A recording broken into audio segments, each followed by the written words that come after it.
Ya, te tiré todas las respuestas para cuando tengáis pruebas, pues, compadre. Te tiré todas las respuestas para cuando tengáis pruebas. Te dije el tipo de narrador, todo. Así que si algún día tenéis pruebas de este libro, te va a ir bien. Es difícil y hasta controversial hacer una reseña sobre un libro de Gabriel García Márquez. Aquel que fue cuentista, periodista, guionista. Al parecer todo terminado con esta. Pero donde su libro más famoso también fue Cien años de soledad. Además, que tiene un premio Nobel de literatura. O sea, estamos hablando de un personaje que dentro de todo lo que abarca la literatura del siglo XX es uno de los exponentes más grandes a esto. Y es por eso que mi compadre en sus libros es tan difícil de entender, porque al haber sido narrador, periodista, cuentista, guionista, todo en sus libros tiene nombre y apellido.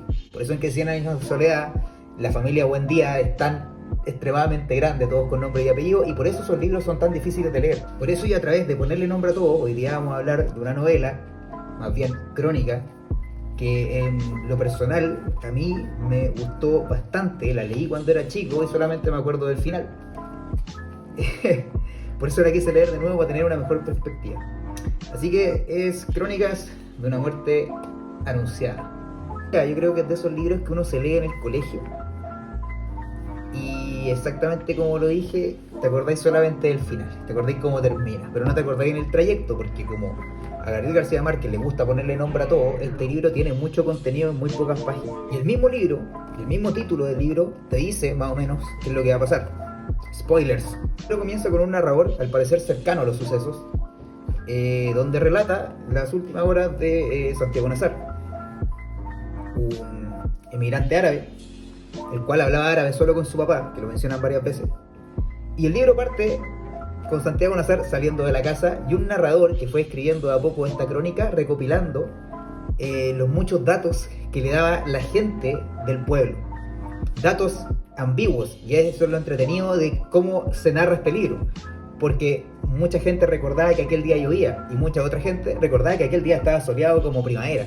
Entonces, a modo de resumen del libro, Santiago Nazar es acusado de haberle quitado la virginidad a Ángela Vicario, una persona que se había casado horas antes, había tenido su matrimonio, los cabros habían estado de farra y llega esta acusación de la nada. Se había casado con Bellardo San Ramón, sí, Bellardo se llama mi compadre, en una época donde casarse no virgen era súper controversial. Bellardo San Ramón, al descubrir esta supuesta infidelidad, porque Ángela no era virgen, la lleva a casa de sus padres. No voy a entrar en el contexto de Bellardo San Ramón ni cómo llegó a casarse con ella ni nada de eso, porque puedes leer el libro y lo explica súper bien de manera detallada. Pero la devuelve a la casa de sus padres y Ángela Vicario, en shock y en un estado de shock y presionada por sus padres, tira un nombre al azar y dice: ¿quién se metió contigo antes?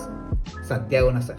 Por ende, la conveniencia del matrimonio en una época donde también Bellardo San Ramón era una persona rica y Ángela Vicario una persona pobre, el matrimonio finalmente era por conveniencia. Al enterarse de esto, la familia, Ángela Vicario tenía dos hermanos que eran gemelos, Pedro y Pablo Vicario. No les podían poner de otra forma porque nunca acabé de entender cuál era el hermano grande o cuál era el hermano chico. Al final parece que el chico se comportaba como grande y el otro nació 6 minutos antes, y es un enredo, pero es claro lo que hace Gabriel García Márquez, siempre enredando los nombres de los personajes. Pero estos dos hermanos lo que quieren es una especie de venganza, desvivir desvivir a Santiago Nazar, ¿ya? Especie como de venganza y también para cuidar el honor de su hermana. ¿Qué es lo entretenido de esto? Que como dicen, pueblo chico, infierno grande, y la cantidad de personajes que muestra esta obra, todos en el pueblo sabían que a Santiago Nazar lo iban a matar Pedro y Pablo Vicario, porque lo van anunciando por ahí, por las calles, van diciendo y cantando alegremente, y a todo el mundo le dicen: oye, hoy día vamos a matar a este compadre. Por ende, lo que pasa en esto y lo entretenido de la historia es que todos tienen una diferente excusa para no avisarle, o que les impide avisarle a Santiago Nazar que estos dos compadres lo van a matar por una acusación que no sabemos si es verdadera o falsa. De hecho, hasta el final del libro no vamos a ver nunca. Empezamos con una seguidilla de excusas de por qué diferentes personajes del pueblo no le avisaron a Santiago Nazar que lo iban a matar. Cuento corto, cae el contexto de que justo el día en que Santiago Nazar iba a morir, llegaba el obispo a visitar el pueblo. Entonces era un show mediático donde estaban todos ahí esperando al obispo para que les diera la bendición.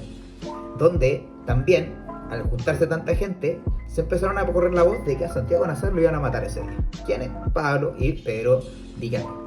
Entonces empezamos a ver diferentes personajes y el narrador, como lo digo, que parece que es muy cercano a los hechos y muy cercano a la familia de Santiago Nazar, empieza a recopilar los hechos de la panadera, del que vive en la esquina, de la persona que iba para allá, de hecho hasta de la novia de Santiago Nazar, y empieza a armar su cuento. No es que ese día estaba lloviendo, no es que ese día no estaba lloviendo, no es que el sol era radiante ese día, no, es que sí, lo intentaron matar con este tipo de cuchillo, no, fue con este otro. Entonces te empieza a armar una idea, y aparte que entre la locura mediática de lo que va a ocurrir, te empieza a armar una idea de que todos tenían diferentes excusas, porque todos estaban más ocupados de su vida, de trabajar, de hacer cualquier otra cosa que de avisarle a Santiago Nazar, siendo que todos lo conocían, aunque no era muy querido en el pueblo, de que lo iban a matar, sin saber el por qué lo iban a matar, o muchos más o menos sabiendo el por qué o tratando de descubrir el por qué. Uno de los personajes más importantes de la obra es Cristo de Bedoya. Cristo de Bedoya es de los mejores amigos de Santiago Nazar y fue el último que lo vio antes de que lo despidieran. Y es la pieza fundamental clave en donde está el desenlace del libro, que es el que corre y el único que está preocupado al parecer de todo el pueblo de que lo van a despedir, amigo padre. Y es el que corre y es el que hace el show mediático y es el que si me demoro 3 minutos menos lo hubiera alcanzado a salvar. Uy, si hubiera llevado el revólver cargado o si supiera disparar lo hubiera salvado. Dando en el trayecto y en páginas completas puras excusas de por qué no lo terminó salvando. Porque lo hubiera podido salvar, era el que más sabía y era su mejor amigo y el único al parecer que corrió por él, siendo que todas las otras personas lo tomaban como un chiste o no lo tomaban en serio. Finalmente, Pablo y Pedro Vicario desvían a Santiago Nazar cerca de su casa, con cuchillos y todo un dramatismo que se puede ver en el libro, donde hay gritos y todos en el fondo sabían lo que iba a pasar, nadie lo puede evitar, por eso se llama Crónicas de una muerte anunciada, porque finalmente el autor dice, no había ninguna muerte tan anunciada como esta, pero nadie hizo nada para evitar que esto se produjera. Pero, ¿por qué Santiago Nazar? Y esa es la gran pregunta y es lo más entretenido del libro. Ángela Vicario, cuando le preguntan sobre Santiago Nazar, tiró un nombre al azar. Era como que diga, no sé, Pablo Neruda, cualquiera. Nadie sabe si realmente habían estado juntos antes, porque el pueblo y la crónica nos dice y nos relata de que ellos nunca entablaron conversación y nunca estuvieron juntos antes. Nadie los vio juntos. Es más, Santiago Nazar tenía a su concubina y también tenía a su novia. Y por eso todos lo encontraron muy raro. Cuando le anuncian la muerte a Santiago Nazar, que sí se entera de su muerte, ya casi al final del libro, él dice, ¿pero por qué? O sea, como, ¿qué tengo que ver yo acá? Y eso es lo mediático del libro y es lo más entretenido del libro. Yo me leí todo el libro y me comí todo el libro esperando que alguien me dijera el por qué había acusado a el señor Santiago Nazar. Y finalmente descubrí que lo había acusado porque sí, quizás para defender a alguien más que no mencionan, pero lo acusa porque sí, tira un nombre al azar y es el nombre que cayó. Pero sin pensarlo 2 veces y en poco tiempo ya se arma un cagüín enorme, perdón la palabra, pero un cagüín enorme en un pueblo pequeño donde ya se están pasando de boca en boca todos el que lo van a desvivir por esto otro, porque le fue infiel, porque le quitó la virginidad y todo el tema. Y el por qué me puse a leer este libro de nuevo era porque netamente yo me acordaba del final, de cómo terminaba, no me acordaba de la trama. Como digo, García Márquez a todo le pone nombre y apellido, y entre que se llaman iguales y entre que son primos, porque al parecer que le gusta conectar familiares y hacer árboles genealógicos gigantes que a veces te explotan la cabeza y no podía entender. Pero me acordaba así del final. Me acordaba del final porque dije, nunca supe quién lo mató, y al final, leyendo todo, pude saberlo porque en el fondo había pasado mucho tiempo desde que lo había leído. Como conclusión final y como extrapolándolo a algo de la nueva vida, finalmente lo que sufrió Santiago Nazar fue una funa. Una en tiempos reales sería una funa. A mi compadre lo funaron y por eso lo despidieron. Porque él no tenía nada que ver. El show mediático que crean en el día de hoy las redes sociales y que crean en el fondo esto de que este compadre lo funan por esto otro, puede llevar a una persona a morirse el día de hoy, no creo, pero sí a poder tener una controversia y un muy mal pasar. Ya, yo creo que eso es como fundamental. Yo creo que las palabras tienen mucho poder. Entonces, si lo extrapolo ahora a algo nuevo, es una funa. Otra cosa que me encantó del libro, y es que este como multiverso, o no sé, o universo que construye Gabriel García Márquez, es que menciona al coronel Aureliano Buendía de 100 años de soledad en este libro. Sale una pura mención, donde dicen que el papá de Villardo San Ramón fue aquel que lo capturó, aquel que estuvo en la guerra con él y lo terminó capturando y todo. Y eso también lo encuentro muy bueno. ¿Recomendaría este libro? La verdad, depende. Sí, depende. ¿Por qué depende? Porque depende de lo que te guste leer. La verdad que este libro tiene mucha información en muy pocas páginas, entonces a veces queda ahí de repente medio colgado.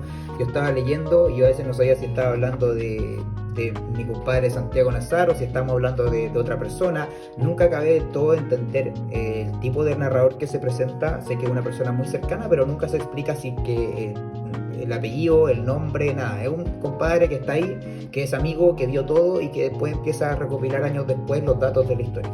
Pero es un libro que deja mucho que pensar y yo creo que en su tiempo fue muy famoso, muy conocido por la manera de ser narrado.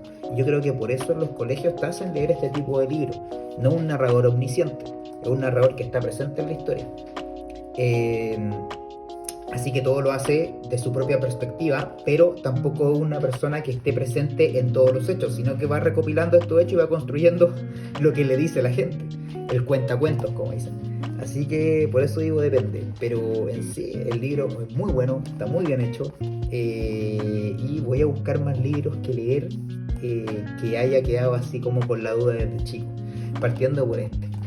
Así que eso, muchas gracias por ver el video de hoy día y próximo video quería hablar sobre Miyamoto Musashi. Voy a intentar hacerlo porque el libro Los 5 Anillos es complejísimo, pero espero les haya gustado la pequeña reseña. Así que eso, le dan un likecito, los quiero, cuídense mucho, bye. Ya, te tiré todas las respuestas para cuando tengáis pruebas, pues, compadre. Te tiré todas las respuestas para cuando tengáis pruebas. Te dije el tipo de narrador, todo. Así que si algún día tenéis pruebas de este libro, te va a ir bien.